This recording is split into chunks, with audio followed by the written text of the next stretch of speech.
My name is Audrey King, and I'm a second-year PhD student at Oklahoma State University.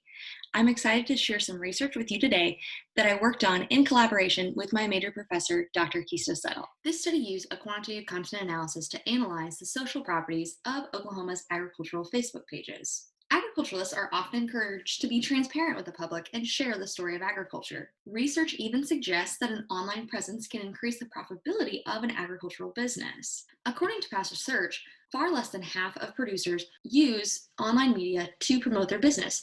As we all know, with each passing year, agricultural production is becoming more diverse and more competitive. Agriculture's coexistence with other industries has been examined.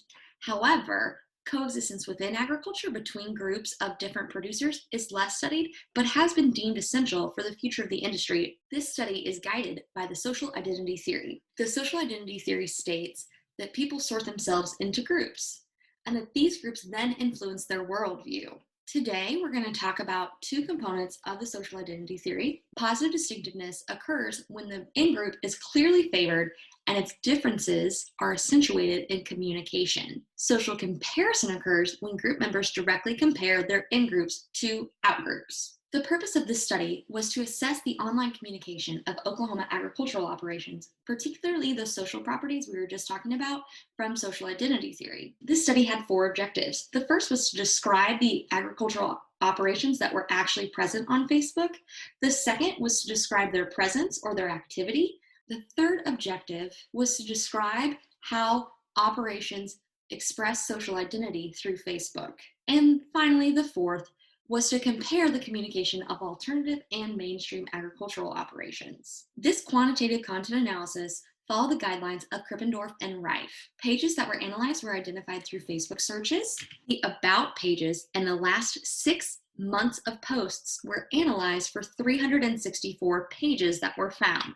The code sheet was 18 items and iterator reliability was established. You can see our scores there. For more information about how that was done, please see the full manuscript. 575 pages were found during our search for operations on Facebook.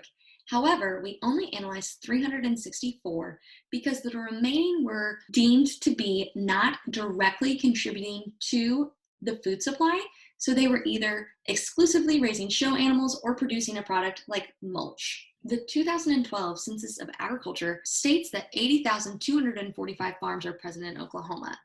Therefore, less than 1% of operations were found on Facebook. However, it's likely that there were more pages on Facebook, but we were not able to find them with the search terms that we used. Overall, there were 250 mainstream pages and 115 alternative pages that were found and analyzed. Here's a table of the agricultural products that they produced. The distinction between mainstream and alternative producers was made by coding for the products that they produced and then presenting that list of products to a panel of experts on Oklahoma agriculture, and they deemed which were more mainstream for the state and which were more alternative. The amount of each group closely paralleled the overall producer population of the state. We looked at the frequency of posts in the 6-month period, and as you can see here, more than a quarter of pages did not post. This may suggest that business owners thought it was important at one time to have a page, but don't maintain it anymore. Or it could suggest that just a presence on Facebook helps with the legitimacy of an operation. Next, we will discuss the expression of social identity. On About pages, about 1/5 of operations mentioned family, which is actually in line with some past work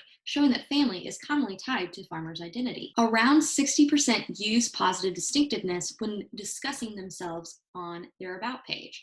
Less than 3% use social comparison in posts. Around 40% use positive distinctiveness. There were slightly more pages that use social comparison in posts rather than pages. Social comparison was found more often in posts than on About pages.